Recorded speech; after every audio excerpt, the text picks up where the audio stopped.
శ్రీ శ్రీ శ్రీ విద్యాప్రకాశానందగిరి స్వాముల వారు చెప్పిన పరమార్థ కథ. అలసత్వమును పారద్రోలవలెను. పూర్వము ఒకానొక పట్టణమునకు సమీపముగా ఒక కుగ్రామం ఉండెను. అందనేక రైతు జనులు కాపురముండుచుండిరి. ఒకనాటి రేయి గ్రామస్తులందరూ నిద్రించుచుండ అర్ధరాత్రి సమయమున ఊరిలోని గుడిసెలకు నిప్పంటుకుని బగబగ మండిపోవుచుండెను.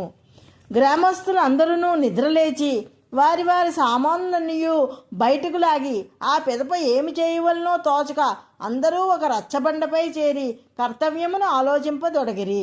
గ్రామ శాసనసభ యొక్క అత్యవసర సమావేశమది. అందొకడు లేచి, మహాజనులారా, ఇది తామసించుటకు సమయము కాదు. వెంటనే ఇంటికి ఒక్కొక్కరు చప్పున వెళ్ళి తాటాకులు పెరికివేసి నిప్పులు ఆర్పవలను అని అభిప్రాయం ఒసంగెను. మరి ఒకడు తక్షణమే లేచి, గౌరవ సభ్యుని అభిప్రాయంతో నేను ఏకీభవించను. ఏలననగా ఆ కార్యము వలన నిప్పు పూర్తిగా శమించదు. కావున సమీపంలోనే పట్టణం కలదు.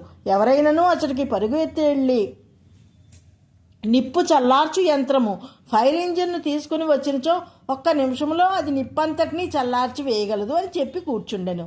ఈ ప్రకారంగా ఒక్కొక్కరు వారి వారికి తోచిన అమూల్య భావములను సలహాలను చెప్పుచుండగా అతని సభామధ్యము నుండి ఒక పెద్ద మనిషి లేచి, అయ్యా, ఈ మాటలన్నీ కట్టిపెట్టండి.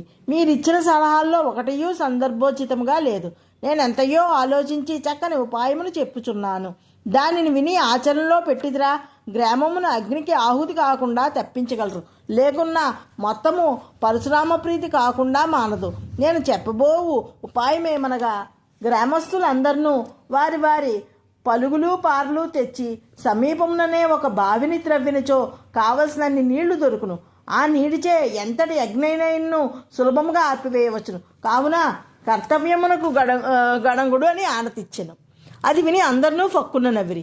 అట్లే నవద్వారములతో ఈ దేహమును పంజరమును ప్రాణమును పక్షి ఏ క్షణంలోనైనను ఎగిరిపోవటము సిద్ధముగానున్న ఈ సమయమున వ్యాధులు, విఘ్నములు, వియోగములు, అశాంతికర పరిస్థితులు తండోపతండములుగా వచ్చి మీద పడుచుండా మీనవేషములు లెక్కుచు పెట్టుచు కడతేరు మార్గములు గూర్చి ఆలోచింపక దైవధ్యానములకు ఇంకనూ చాలా సమయం ఉన్నదిలే అని తామసించు జనుల యొక్క యోచన భావిత్రవు గనుని యొక్క యోచన వల్లనే ఉండును.